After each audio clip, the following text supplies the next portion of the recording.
This is my Phoenix model SBOC 342. I have the RCEXL Onboard glow plug driver installed. I have it on a separate power switch because I'm running a 7.4 volt 2S LiPo pack recommended by the manufacturer.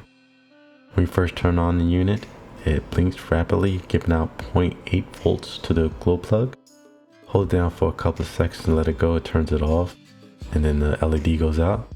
When you hold it again for a couple of seconds like you see now, and it flashes rapidly, then goes to a solid state, it's now giving out approximately 1.4 volts to the glow plug, which is more than enough power for startup.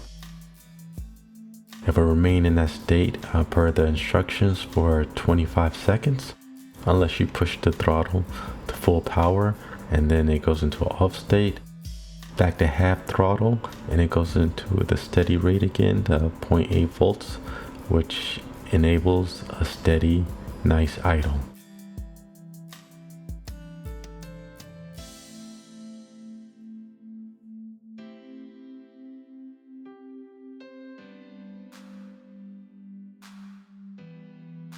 So let's transfer to the workbench so I can show you how the system is wired.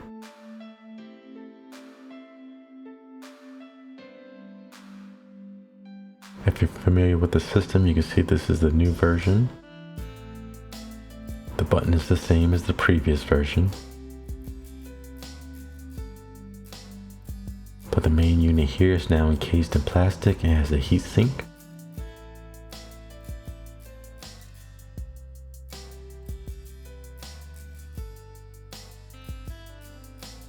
They have 3 versions to connect to the glow plug itself.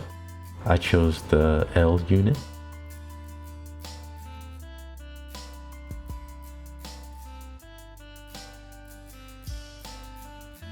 And for this demonstration, I'm using my old JR radio. I do run nickel metal batteries for my servos. As I mentioned before, I'm using a 7.4 volt 2S LiPo. Very small, no weight really added to the plane, so it works out well. Separate power switch, and this is the typical Y harness used for like flaps and ailerons, but we have to do a little modification to the end that's going to plug into the receiver.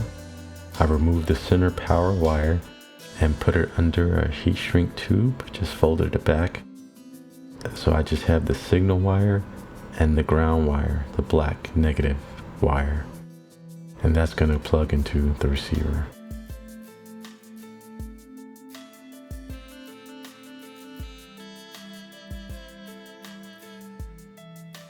For this example, it will be plugged into the throttle port, but on my FlySky Paladin radio, of course the receiver, I dedicate a special channel to copy whatever the throttle channel is doing.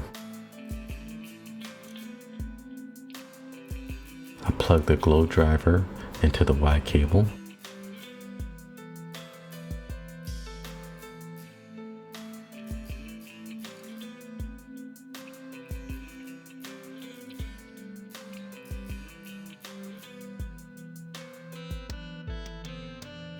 And the power supply goes into the other end.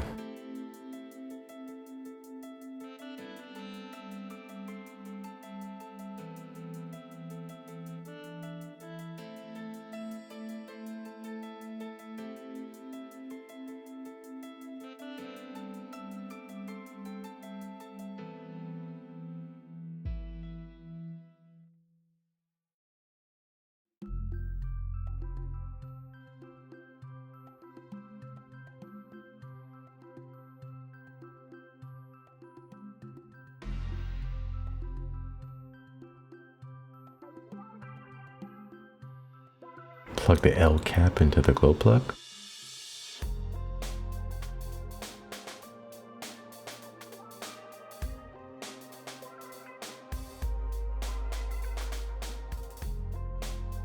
For this demonstration, the ground wire will be placed against the glow plug. On a nitro plane, this ground wire goes on the mounting bolts to the engine.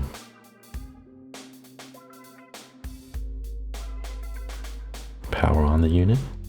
It's giving out 0.8 volts. Blinking LED.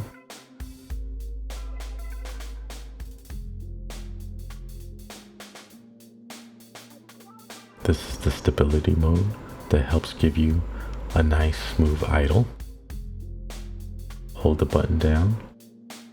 Hold the button down for a couple of seconds and it turns off.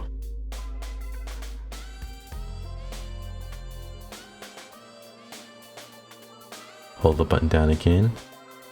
The LED turns solid. You can see it's much brighter. The glow plug is giving out 1.4 volts and it's ready for our startup. It will remain there for 25 seconds unless the throttle is pushed forward.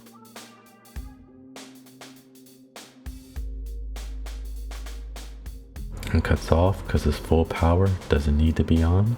When it goes back to idle, now it goes back to stability mode, giving out 0.8 volts. Full power, back to idle, half throttle, just over the threshold, it cuts off, back down to idle, it lights back up.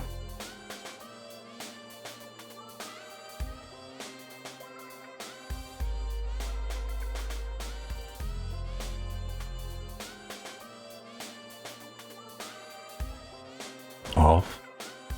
Now if I was to push the throttle out while it's off and bring it back down to idle, it will go into stability mode.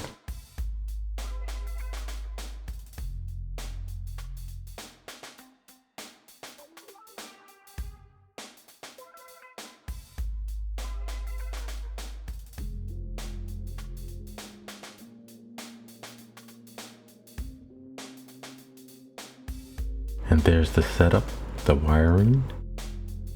The instructions are in Mandarin.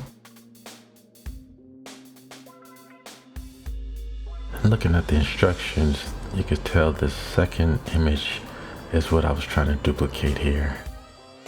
As I mentioned before, these instructions are most likely to the older unit as you see in the picture. This is the unit without the plastic case or the heatsink. I purchased 3 of these, and the last one's going to go into this Phoenix model Tucano. It's going to replace my previously remote glow plug drivers that I've been using for years.